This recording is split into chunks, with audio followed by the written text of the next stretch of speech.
There's so much to be said. Hello, everyone. Thank you so much for joining me today, this evening, on This Needs to Be Said TV. We're continuing the conversation on affordable housing. And what better person to have in this conversation than a real estate agent? You may have heard of him. I met him helping with another show and loved his message and want to help continue spreading it. However, my sweetheart had already heard of Ed the Rappin Realtor, and he knew the song too. So I thought I was showing him something, and he didn't know. I didn't know he knew already. So it was a good share, and I think we're gonna have fun as well as education. So I want to say at this time, welcome Ed the Rappin Realtor to This Needs to Be Said. How are you? Pretty good, pretty good. Thank you for having me.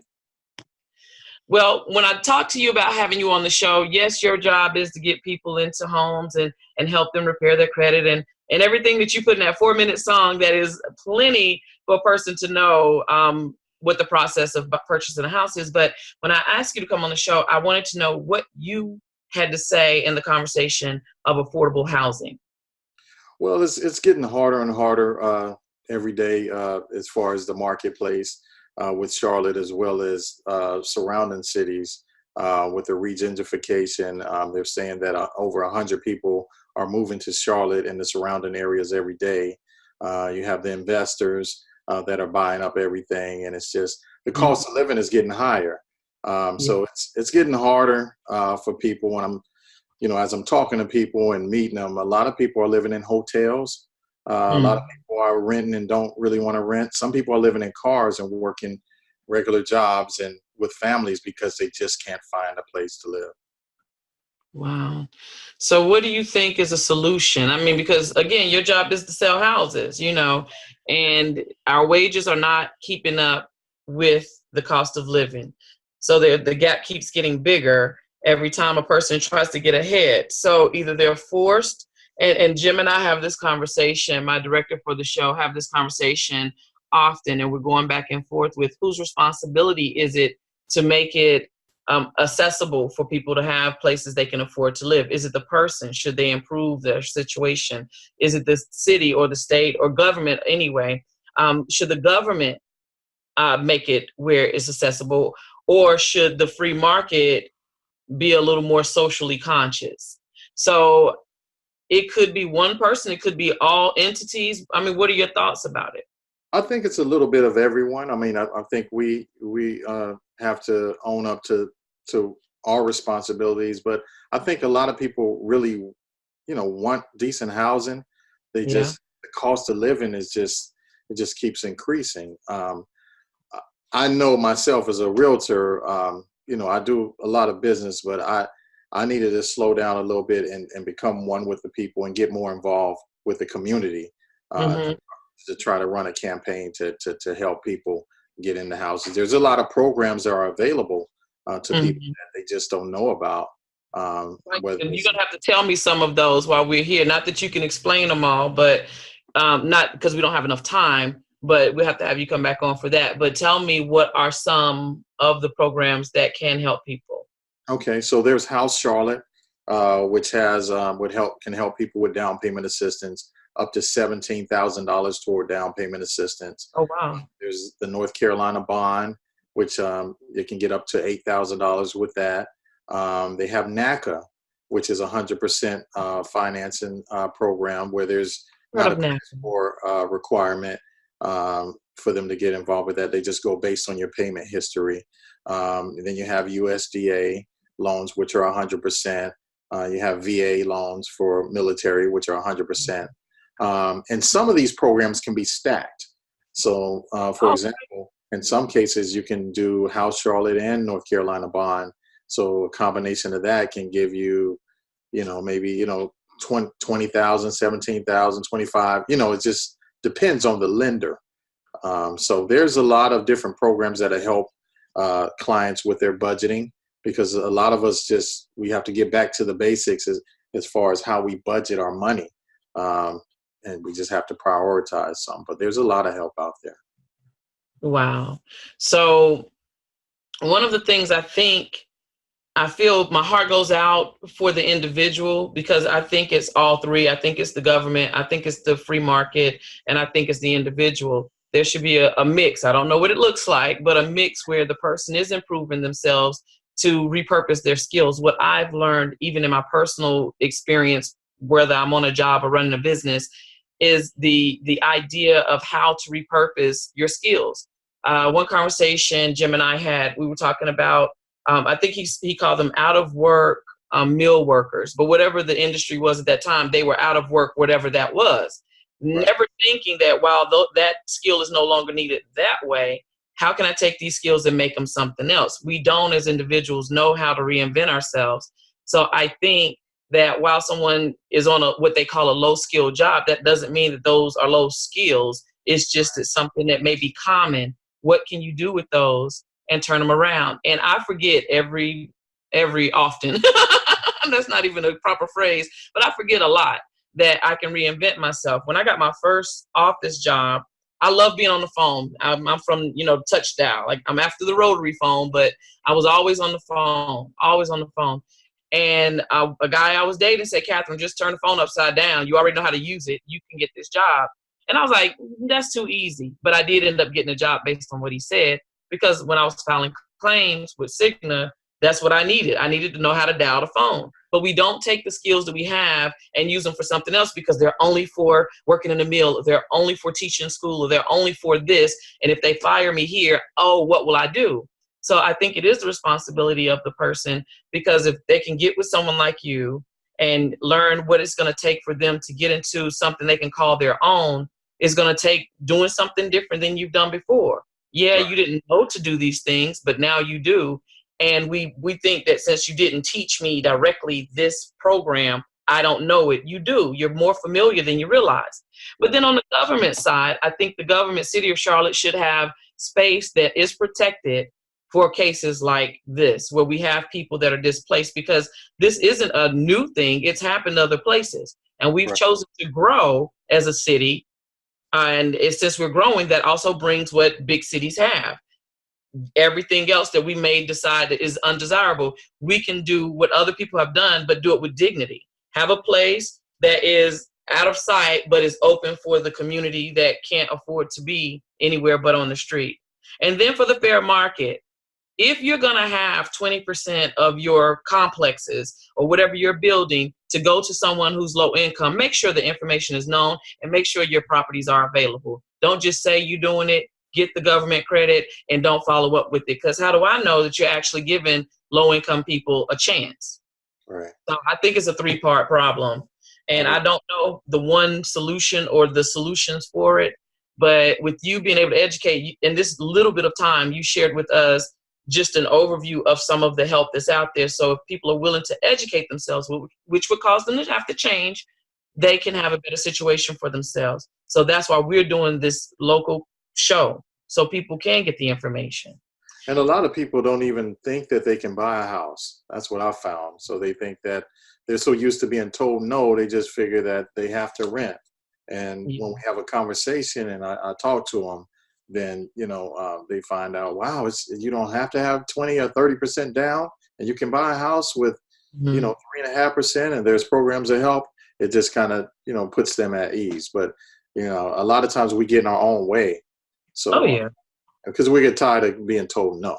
So, but, that's why I'm on a constant campaign to kind of help people, to try to get them into houses and just educate them. Even if you're not ready now, let's develop a plan to get you ready. Yeah. So you at least know what it is. I'm going to tell you, this is a funny story. My kids are 29 and 27 now. And I said, I'm going to save money and take them to the Smithsonian Museum. We've always lived in Charlotte, right? The problem with my plan is I didn't know that the Smithsonian museums were free. So I'm saving for a trip that I didn't have enough education. So it took years, and they never got to go on a trip. Their younger brother, my 18-year-old, he got to go to DC.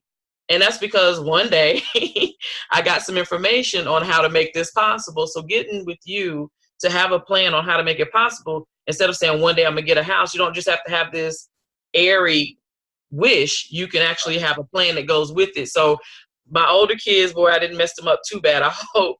But I didn't have a plan, but I had an idea. And then I said, why haven't I ever done this? Because I had never looked into the steps to get it done. And had I known it was free, we would have gone several times. Yeah. And I mean, even with me, I just take myself as an example. When I bought my first house, my wife was the one that wanted to get a house. I was good with living in an apartment because I didn't think I would be able to buy a house. You go ahead and do all the application so they can tell you no. But I didn't want anything to do with it. But, I had a VA loan and, it was, we were able to get the house. So that's why I'm saying that's why I'm so passionate about it, because I know I was the one that was opposed to getting a house. And it's changed my life from that one step. I've probably had, 4 or 5 houses since then. So. Wow. Well, I saw in some of your YouTube footage that you do help. You're out talking and sharing the information. So it's not like this hard salesman, buy from me, doom and gloom. It's an educational thing. And let's talk about this, Ed the Rappin Realtor. How did that even come about? Because I'm thinking, my sweetie was listening and he was like, I caught on to it. He said, because it's catchy and it's telling me something. There's a story. I can follow it. And we're old people. So I was like, okay, is this how you do it? Are you at a workshop and you break out rapping? And that's how we get it. Yes. So it started as an inside joke. Okay. So I used to record music a long time ago with, Quad City DJs and different people in the industry. So I was in my house and in my office and I was talking to my wife. I said, hey, baby, check this out. What do you think about this? And she was like, oh, my God. You're going to rap. You the rapping realtor now. You're going to mess up your business. Just keep it straight up. You're selling. You're doing good. You're going to mess up your image. You're doing that stuff again. And I was like, yeah, but listen, I'm telling a story and I'm telling, the whole process of how to buy a house. And she just kind of rolled her eyes and she was like, whatever, just, you're too old for that.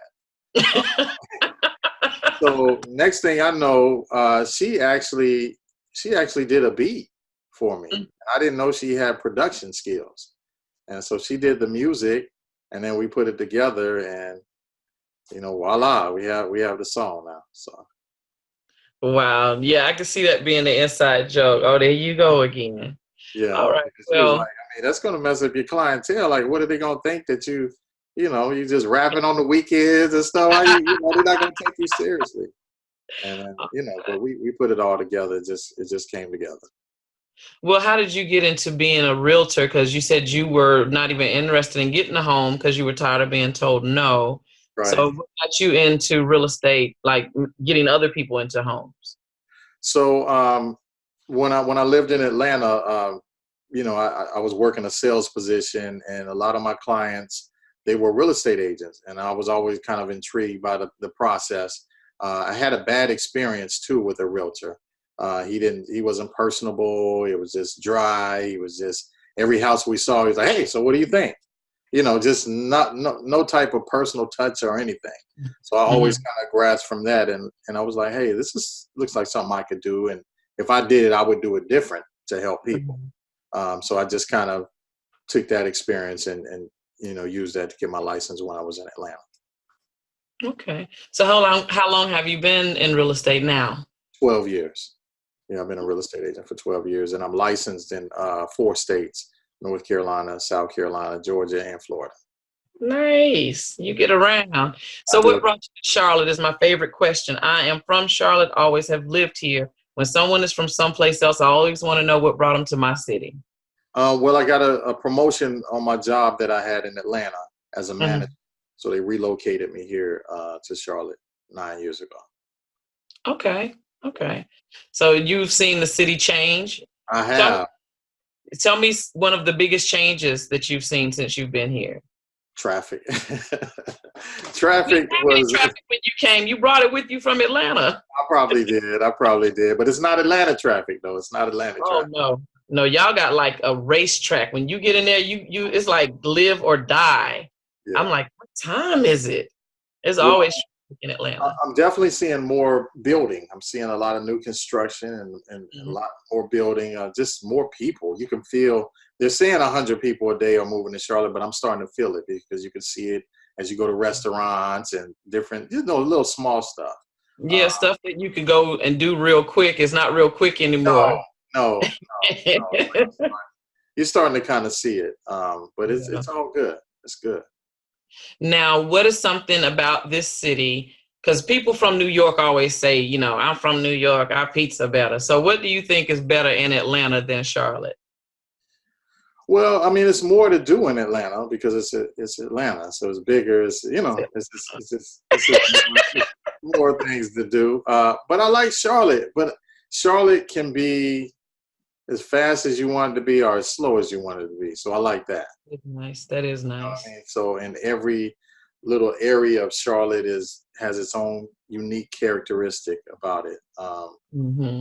I love Charlotte though. I really Me do. too. Me too. Just Every time right. It's not too fast. It's not too slow. It's just right. it's just right. Yeah. Yeah. Yeah. I think this is what they were talking about in the little story of Three Bears and Goldilocks. We're the just right porridge. I Exactly. agree with you. I want to live other places, but like Charlotte is always home. I've Right. traveled, but it's like I want to get home. I want to be here. So other people move, and I kind of envy that. But then I said, but Charlotte's pretty cool. I mean, we're getting bridges. We got a skyline in the works. If you go down Freedom towards town, you can see an M, and we think the buildings were designed to be an M for Mecklenburg County. So I mean, it's just stuff like that. Lights on top of the building. I can think of lots of things I love about here, and plus I'm close to all of my family and stuff like that. What And is the something? location. I like the location of Charlotte to like DC and Oh Atlanta yeah, and yeah. Florida. I'm originally from Jacksonville, Florida, so it's just Oh a okay.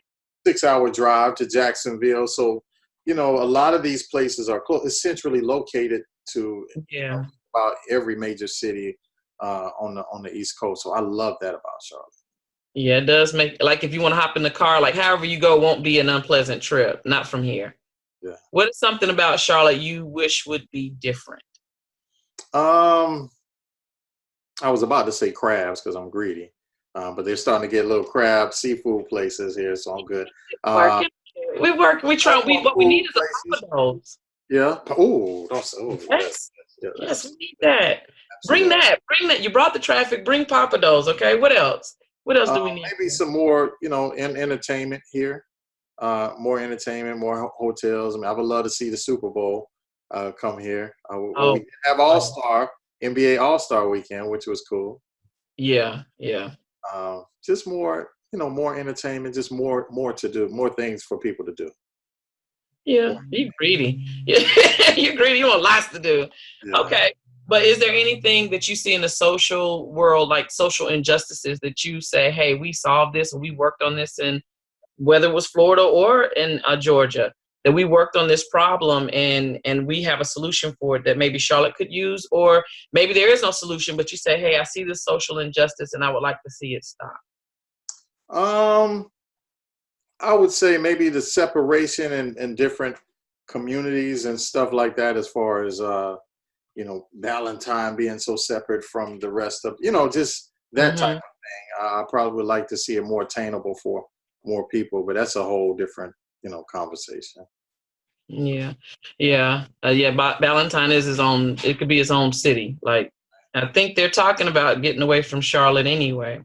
So I'm seeing that in different places too, like Jacksonville. They have yeah. a area called Nocatee, which is like that. And Jacksonville is Jacksonville. And then you go to Nocatee and it's like, well, you know, it's like they put all the money into that area. It's like, why Well, how not, did you say it go? spread it out all out so the whole city can look, you know, be better instead of just one area. You can kind of tell where the What did city you say it did? It did what? It did like, what? oh, you're in heaven, like you're in hell, and then you just drive over here. And it's trees and birds. Even the birds are happy. The dogs, the birds. It's like a different. A Disney drove right to a Disney movie. Exactly. It's crazy. Oh wow. So you're starting to see how where the government is, you know, in the county is Yeah. money. So Yeah. Well, I want to encourage you, challenge you along your way of helping people to home ownership. The people that are the ones you described that, you know, they have jobs, but they're living in their car or hotels, like, and I'll be willing to help you to educate the people on what it takes, because they may be closer than they think to being out of the situation that they're in, and to share your story. Veterans especially. I think Yes. because it sounds like you are a veteran as well, like you should be standing outside of wherever they, discharge everybody, be standing right there because they need you. As soon as they're getting back into society, civilian life, they need to hear from you, because a lot of times I have several friends that have never used their VA loans because they just figured they wouldn't get it. They'll somehow get disapproved for it. And So with a VA loan, in some cases they can get them in with a 580 credit score. They don't have PMI, which is private mortgage insurance, which usually makes your payment higher. So it's one of the best loans you can get. So it's actually an easier loan to get into if you're in the military. But if you don't know, you just don't know. If you never use it, you don't know. listen, I'm going to send everybody to you so you can educate them. When are you going to have your next rapping workshop? I'm trying to plan that now, probably within the next month, probably September or October. I'm probably going to have one. And it didn't start out to be that. That was just something we kind of did at the end. Right. But it's starting to become a thing. It's catchy. Yeah. So I'm happy. Everything happens for a reason. So we're actually working on an album too, a real estate rap. Yeah, that's going to be interesting. And you need to take it right to the high schools. Yeah, I'm telling you. Absolutely. We need real applied economics in high school. Even when I was in high school, they told us how much we couldn't afford. They had us look in the apartment guide for an apartment and write imaginary checks. I knew before I graduated, I can't afford to be an adult. Right. Yeah. They didn't tell me how to do it. They was like, just look at this and figure it out. I was like, no, this is horrible. So I think we need to have a class about real estate. Maybe we used to have home ec and all that. Maybe just a real estate chapter on how that can affect your life. Equity, talk about equity and the tax breaks and the importance of owning real estate, because I didn't really learn the importance of that until I was probably 25, 20. I was older. I didn't really know the importance. And then a lot of high school kids probably don't know that they can get their real estate license at 18 or straight out of high school. I was going to ask you that. I was in my head judging. I don't want to insult him, because in my head I'm thinking those are one of those programs that you could probably do after high school. Because I don't know, my head I was judging. So I'm glad you answered that question. Yeah. So that's perfect. That was a perfect question. Good. Yeah. Me overthinking it. So yeah, that cosmetology. They have several programs that kids could come out and when they graduate high school and be ready to take care of themselves. There's several trades that they could learn. And this one is valuable because you were talking about the personal effects of them having their own home or their own real estate, but then as well as understanding the value of having real estate that maybe they're renting out, is what you were saying? Yes. And just making it makes you feel good about yourself. My daughter, she just purchased her first home. And she saw me buy houses and stuff, growing up, but just to look at her and see how her whole approach to life is just different. She just has more pride. I'm going to go work overtime because we're going to do this. We're going to go do this trip. We're going to, it just makes you feel good about yourself as a person, that I accomplished this goal. This is something that I did and we worked hard for it. So it's just a certain pride that you get about yourself. It is. From owning a house. So, and I love it. That's the part that I love about it the most, is just, some of my clients, they become my Facebook friends. Social media. So one of my favorite things to do is just to kind of look and see, during Christmas time, how they're, celebrating Christmas in their new house. Yeah. The kids are running through the house and stuff. And it's just a whole lifestyle change for them. Yeah. Wow. I'm going to tell you what was funny nostalgic for me when I watched your music video. I remember when I purchased my home some years ago, and there was a lot of lessons to learn in that. That is definitely another conversation. But I remember what it smelled like because it was brand new. It was a house I built from ground up. I smelled the paint. I was like, yes, I remember that. And it's like you have that feeling of, we're doing this. You got your agent there with you. You're signing the paperwork. I remember carrying a box of nothing from my mama's house. I probably still have that picture. It was just like, I got something to put in this house I just got, And it was it was a big deal, and it would be every time, because you're growing and expanding, and in the healthiest sense, your house is an indicator of where you are in life. And it's not just because it looks good and big or whatever, but it's what you had to do to get it. I understood the steps. I felt educated. And especially if you help your children and you see them making decisions differently than you did because they have education that you gave them that you didn't have at that same time, you know? Right. So it is a good feeling. So your video is powerful. When I was helping on the set of the other show with Stefan, I was like, I have to have this guy on my show. Stefan, I don't want to steal your guest, but do you mind if I get his information? You know, because I believe, one, what you're doing is important. The way you're doing it is unique. Meeting you in person, you're very, very calm, very humble, very engaging. And you're humorous too. And you make sure we know about your wife and her importance in your life. So that to me gave me a whole picture. And I said, this helps me to help people in the conversation of being able to manage. And right now we're talking about affordable housing, and it could be anybody is what we realized in this conversation. Anybody can be affected by not having a place to stay. Yeah. 74,000 of our students are getting ready to return to school this month, and they don't have a home. They're going back to school. They're getting breakfast. They're not guaranteed to get lunch. So they got like a lot of hit and misses. They got a lot that they're dealing with. And they may not know their way out of it, but they may be closer to a solution like owning a home than they realize. So I had to have you on the show. So I am grateful that you came on This Needs to Be Said TV to talk with us and to spend time with us to share your point of view about affordable housing, as well as your willingness to help, your commitment to the cause. So thank you. I appreciate it. And when I first moved here, when I got transferred from my job here to move from Atlanta to Charlotte, I was kind of in that situation because me and my wife and my family, we were renting a house, and we didn't know that the house that we were renting, as we were moving in, we gotta go. As we were moving in. All right, let's shut this. Okay, we're gonna man, and this is good. So, Jim, do we have more time? No. Okay, we're gonna have to have you back on because I definitely want to hear that. But there's a few other reasons too. But I'm gonna wrap up. Everyone, thank you so much for tuning in tonight. Have a super evening. All right, thank you.